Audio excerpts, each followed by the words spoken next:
Hey family, my name is Chris, I am your home gamer dad, and today I'm going to be looking to take things to the skies as I talk about what is quite possibly my favorite, like literally number one, can't think of anything else that would go, push it down a notch, RPG, video game RPG ever that I have personally ever played.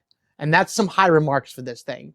I am talking about Skies of Arcadia. Specifically, the Skies of Arcadia Legends version of this, which was released exclusively for the GameCube.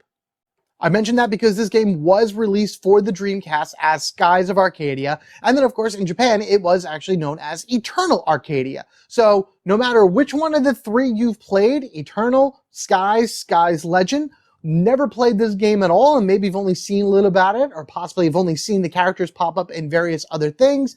However it is you're going to play this game, or have seen it or whatnot, your grand adventure in Skies of Arcadia will be your own. So always remember, your mileage may vary.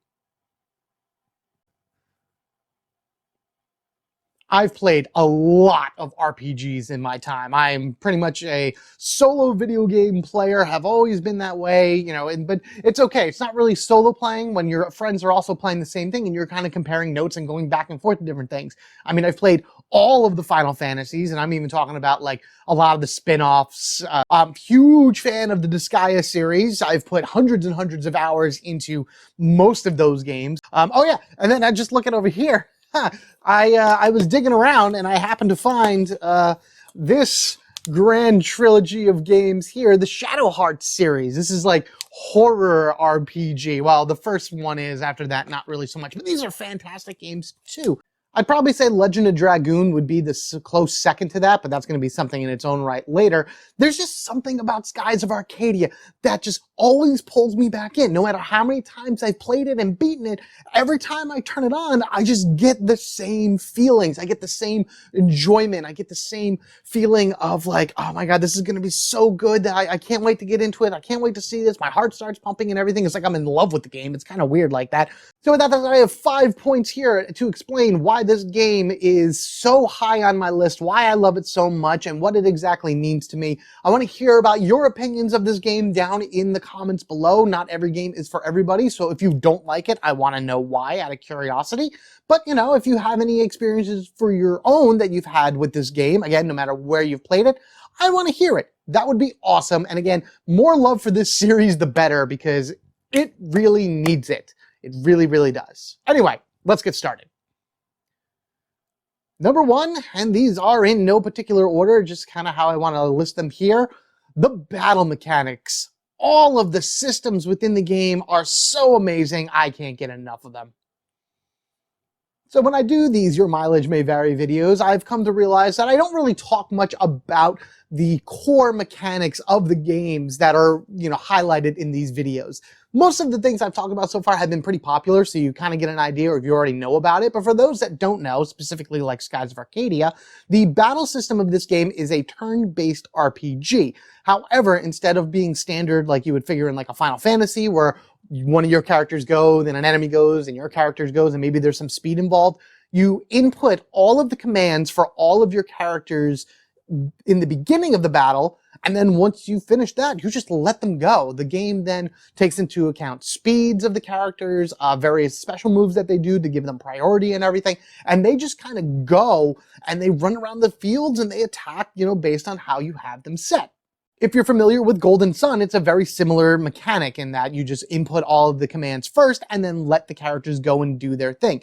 But there's just so much more to it because there's a lot of strategy involved in how you want to make sure which character does what thing. Your characters may need healing, so you don't want a slow character healing all the way at the end because the character that may be close to being dead dies before they even get a chance to heal them. There's the SP system in this, which is really awesome. It's a pool of special ability points that are drawn in for every character that you have on your team. In the beginning of the game, it's very low because you're really only running with 2 or 3 characters up until you actually hit the point of the story where the game opens up to you. But prior to that, take like the main character, Vice. He'll go into this with one starting SP with a max of like 4, and then Aika will come in and she has, again, one starting SP, I'm sorry, with a max of 4 or 5. So that all pools together in the beginning of a battle, so now you have, as the player, 2 SP to work with a max of 9 or 8 or whatever it is. And then they also have a power in there, an ability that enables them to focus, and that builds the SP based on how many they can bring to the table. So she would gain another 1, he would gain another 1, and then as they level up, those numbers get higher. So it's just another one of those things that you have to look into and keep an eye on as you're playing, because you want to fire off those special abilities as much as you can, and you need the SP in order to do it. The other exciting battle mechanic of this are the ship battles. You're an air pirate. That is so awesome, just to be able to fly around the world and explore at your leisure. But as a pirate, you are going to be fighting other vessels. The Blue Rogues, which is what your faction is in Skies of Arcadia, are more of like the Robin Hood style of pirates. They only really rob and pillage from other pirates, maybe the royalty, because the royalty in this game are really nasty and, you know, rob from the rich, give to the poor type deal. So whenever you go head to head with ship battles, you have yourself a grid that you play off of, and basically it's normally a 4x4 grid. In the very early stages, it's 3x3 because that's the only characters that you have playing at that point. And same thing as with the main battle system, you choose and input all of your commands in the beginning, and then your ships fly head to head, circling around each other, dodging and weaving, and firing off all of the commands that you put in at their certain intervals, which again, you need to really pay attention to where that ship you think is going to go and where your cannons are going to be lined up. Because until you get the best ship in the game, which happens a little bit past the midway point of the game, your cannons are on the side of your ship. It's a ship, of course, so you can only fire it when it's like angled a certain way. So these are just some of the awesome mechanics within the game that you would see more and more as you play through it, besides just going through the stories and everything. You know, battle systems in all RPGs are important. They keep the player interested because those are where the majority of your interactions are going to be. And both systems, both on the ship and on the ground fighting creatures, are just, oh man, they're so fantastic and they're so cool. And as you continue to play through it, watching your characters get more and more powerful is absolutely one of the most exciting experiences I love about any RPG. And Skies of Arcadia nails it right on the head. Point 2. While the main story is very JRPG tropish, the main characters really are not, and that makes it very interesting. You don't really get the main story of Skies of Arcadia until maybe about 5 or 6 hours into it, but there's a lot that leads up to it that is exciting and amazing, and you learn so much about the world and the people that live in the world and the class systems and things along that way. So even though the main objective of the story, which is save the world, surprise there, doesn't really hit until several hours in, there's so much that you can see and learn from that keeps it interesting up to there. And then when I talk about the tropes, you know, you have like the main hero of a JRPG, you know, some lone male that, you know, oh, I'm an orphan, or I've been abandoned at birth, or something along that ways. Vice, who is the main character, doesn't have any of that. He has both of his parents. They love him very much. They're still alive through pretty much the whole thing. Yeah, there's a bit of where his father get captured and everything, but that's really it. Vice's whole motivation within this game is simply to explore. He wants to see the world. He wants to find things in the world, which as a player, I am 100% behind that because I want to do the same thing. Aika, who is Vice's best friend and basically second in command through the entire game, she is an orphan. They do mention it a few times during the game that her parents did die in like a crash or something like that. But it's mentioned so little that it's really more of just an additional secondary thought for the character. It doesn't affect her in a way that you would see other characters be affected by it. Like you would play RPGs where, you know, the main character or somebody is an orphan and it's like, their parent turns out to be, I don't know, a royalty. So now, oh, they have all this, or my father's the villain, or something along that ways. Aika doesn't have any of that. It's just mentioned a few times that her parents have passed away, but now she's part of Vice's family. And rather than feeling sorry for herself or, going into some type of emo mode or whatever, she makes the most of it and learns that she has family already there. She is very bubbly, very cheery, and she doesn't let it get her down, which is really cool to see and inspirational for a character in the game where you have this massive tragedy that happens in your life. And yeah, she's sad about it and she feels bad about it, and you're allowed to, that's okay. But it doesn't hold her back. In fact, it makes her stronger. And that's just fantastic. Plus, she has a giant boomerang, which is freaking awesome. You don't really see that often, especially original weapons like that. And then there's Fina, the girl that they find, the girl who is on the grand journey in order to save the world. But she's very quiet about it at first. She's very mousy. She's very to herself. She's very conserved. But again, that's a very tropish thing that you see in JRPGs where the female leads or whatever are very mousy, but Fina opens up immensely as the game goes on. She stands up for her friends. She realizes that, like Aika, she is not alone in the world. She is kind of the last of her, it's not really a species, it's not really a race, but group of people in a sense, or one of the last. And whereas when she realizes that, it's a sad moment, but again, she doesn't let it hold her back. She is very I can do this. I now have people that I love, that I want to fight for and everything. And these are some of my best friends that I will ever have in my life. And it's just, she is so well developed as the game goes on that you see her as one way, and then by the time you're even halfway or even a little bit past that, she is a completely different person. And her weapon, Cupel, the Kirby-style amorphous gel thing, is absolutely adorable. And to watch him change into all these weapons with all these different things as you go through the game, as part of a side quest for him and everything, is just so much fun to see, because it's what's he going to be? What's he going to look like? What's he going to do next? It's so cool. So every one of those characters have their own storyline, they have their own growth and development, and they have their own key points in the story that no matter where you are in the story, you're like, that's really cool. Wow, they did that. That's really cool. Wow, they did that. That's really cool. And it follows through all the way to the end credits. Number 3, the Discovery system makes flying around the world an absolute joy. So you have standard RPGs where eventually at some point into it, you get yourself the ship or the flying machine or whatever it is, and you're able to explore around the map at your leisure. Problem is, a lot of maps like that don't really have much to them. They are spans of open emptiness with just textures here and there. Maybe you'll run into a village that you go to the village, you physically go into the village, and that's where you explore. But on the map itself, there's really not much that you can interact and see with. Skies of Arcadia takes that and takes it to the next level with the Discovery system. Scattered around the main overworld map, which you're going to be spending a lot of time in, by the way, are various discoveries. Some of them are hidden, some of them you're able to see, some of them are so small and they travel in such a weird pattern that you have to really pay attention to where you are and your surroundings in order to find them.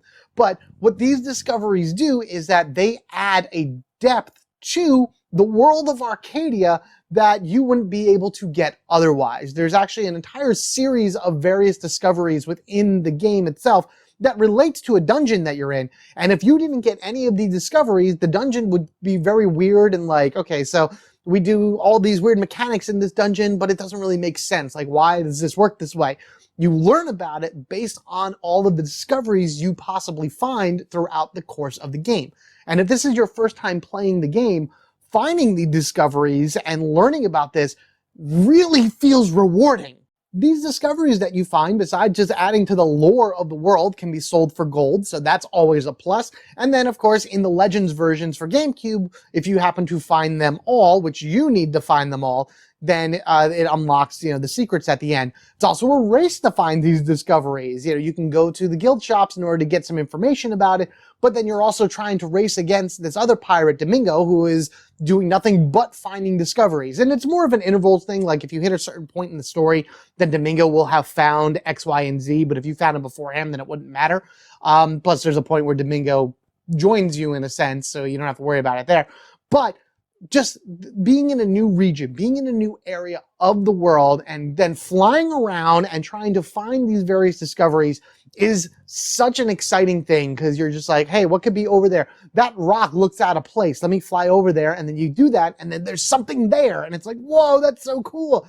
You can even start running theories from the discoveries you find within the game itself. So if you happen to find the black moon crystals within the Dark Rift, it talks about the black moon. It's the only time in the game where you really hear anything about the black moon, and it gives you a little bit of a history and a little bit of a hint that I feel like if there was ever a sequel to this, please Sega, get on that. That would be something that would be explored. But until then, you see this and you're like, where did that come from? How could that be here? Is that what this is? You have so many questions, no answers, simple theory making, and I think that's what makes the discovery system so much fun.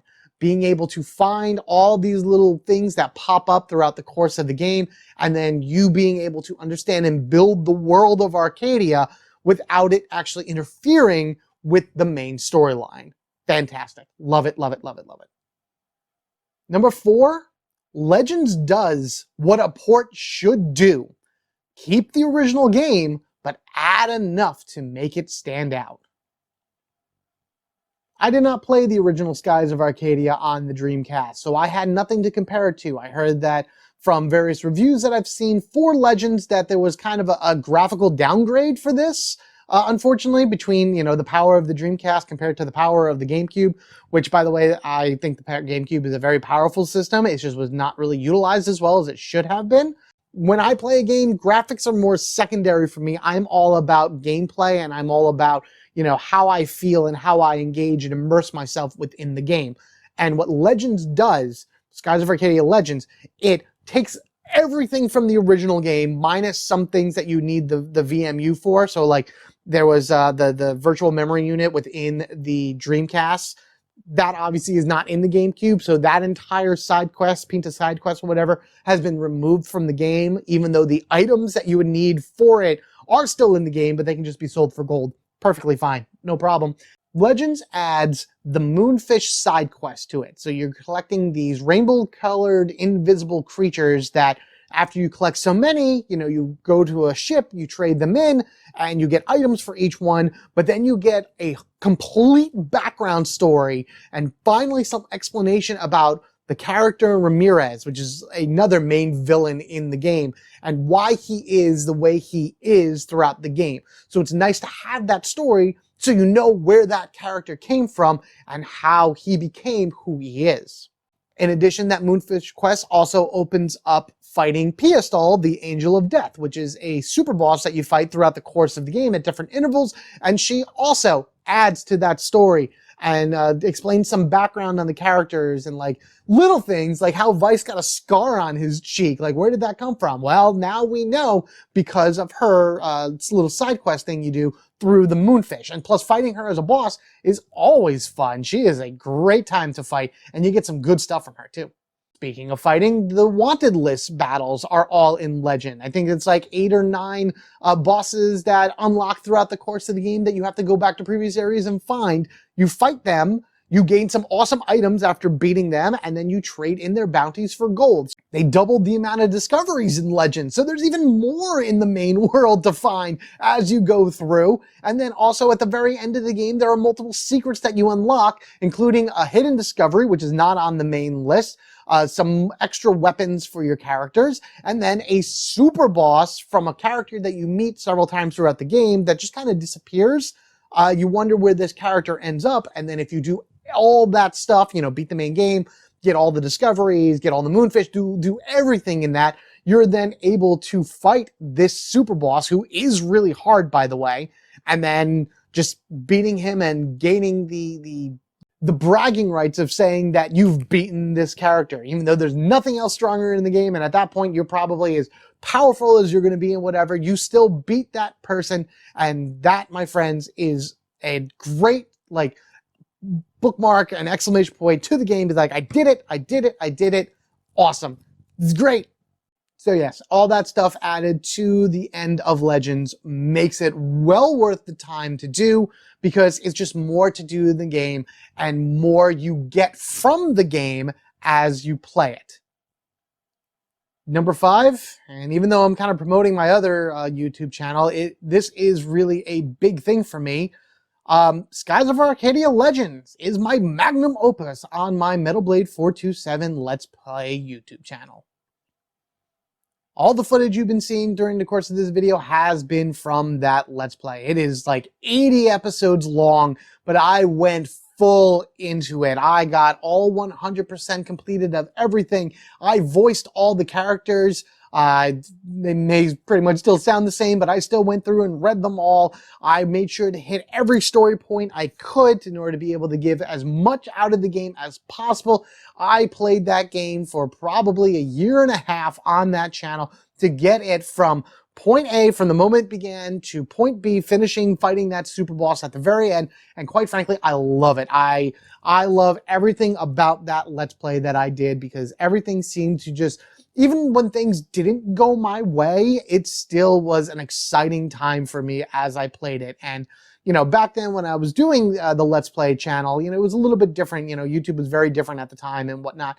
But still, I loved it. It was absolutely a great time going through that game over and over and over again, and being able to record it and share my experience of that game that way is possibly one of my greatest things I've ever done on YouTube. And yeah, it's a long series, but I will forever remember that as my best LP I ever did on that channel. I could continue to go on and on about how much I love this game, and, you know, I'm sure a lot of you would love to hear that. But what I do want to close off on is Sega. I beg you, I plead with you. If I wasn't sitting down, I'd be on my knees, you know, groveling to you right now.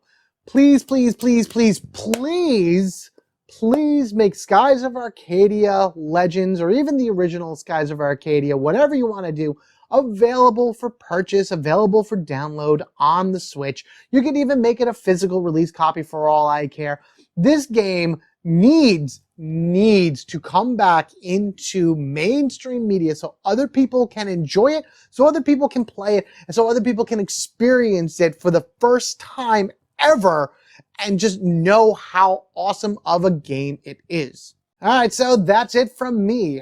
Be sure to tell me what your experiences for Skies of Arcadia are down in the comments below, whether you've played Skies for Dreamcast, Legends on the GameCube, Eternal Arcadia, you managed to get a port in or whatever, you know, anything like that. I would love to hear about your sky pirating adventure and any of the key points that happened during your journey down in the comments. Or even, as I said before, if you have a different opinion of the game, you don't like it for some reason, let me know why. Or if you've never played it, or if it's something that you are interested in. I think this game is a diamond in the rough personally, but that's just how I feel about it, as you can probably tell from this video. I want to hear what you have to say.